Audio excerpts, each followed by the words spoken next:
नमस्कार दोस्तों, आज का हमारा टॉपिक है नर प्रजनन तंत्र। और नर प्रजनन तंत्र के अंतर्गत आज हम वृषण अर्थात टेस्टिस को देखेंगे। एक मनुष्य में कितने जोड़ी टेस्टिस पाया जाता है और शुक्राणु का निर्माण कितने से कितने डिग्री सेल्सियस पे होता है उसको देखेंगे। तो वीडियो पे अंत तक बने रहिएगा। तो चलते हैं नर प्रजनन तंत्र।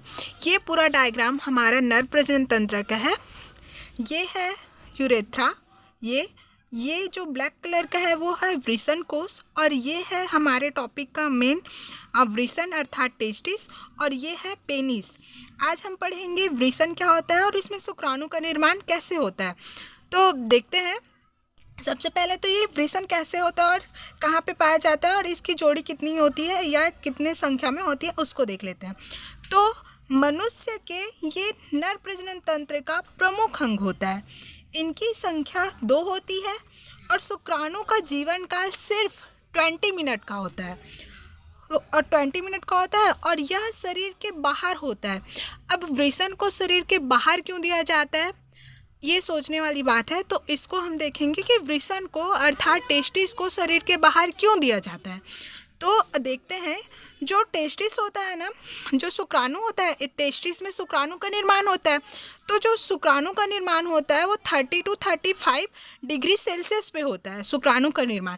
और शुक्राणु का जीवित रहने के लिए सिर्फ 30 to 35 डिग्री सेल्सियस की ज़रूरत होती है, लेकिन हमारे शरीर का तापमान 37 डिग्री सेल्सियस होता है।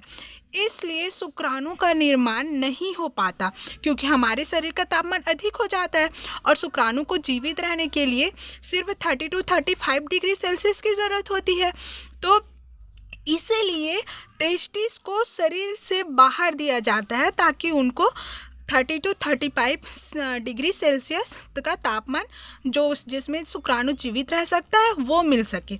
इसलिए टेस्टिस को शरीर के बाहर दिया जाता है और जो वृषण अर्थात टेस्टिस में ही हमारे शुक्राणु का निर्माण होता है। अब ये जो टेस्टिस होता है, इससे एक हार्मोन का स्रावन होता है। उस हार्मोन के बारे में देख लेते हैं। तो ये जो टेस्टिस होता है ना, उससे टेस्टोस्टेरोन नामक हार्मोन का स्रावन होता है। और ये टेस्टोस्टेरोन नामक हार्मोन के स्रावन से हमारे जो नर में कौन से चेंजेस होते हैं हम उसको देखेंगे। तो इसके स्रावन से हमारे शरीर में द्वितीयक लैंगिक लक्षण का निर्माण होता है, अर्थात नर में द्वितीयक लैंगिक लक्षण का निर्माण होता है। और ये जो टेस्टोस्टेरोन है, ये 13 से 14 वर्ष में इसका स्रावन शुरू होना स्टार्ट हो जाता है, 13 से 14 साल में।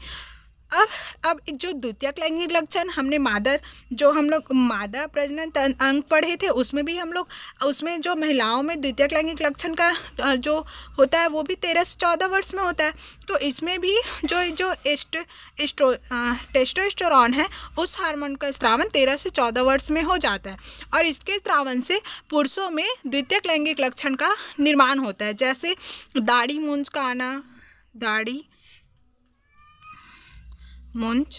का आना, शरीर का चौड़ा होना,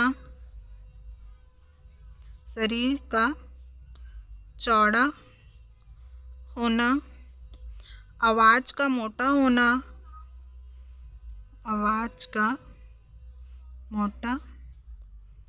होना।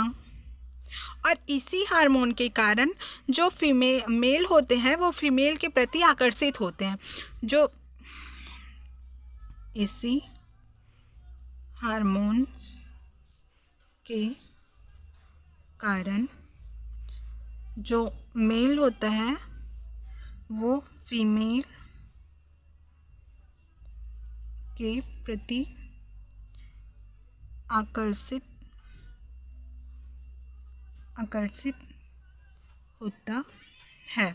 और एक नोट पॉइंट करके याद रखिएगा दोस्तों, जो ये शुक्राणु होता है ना, वो हमारे शरीर के जो कोशिका होती है उसमें सबसे छोटी कोशिका शुक्राणु होती है। सबसे छोटी कोशिका शुक्राणु होती है।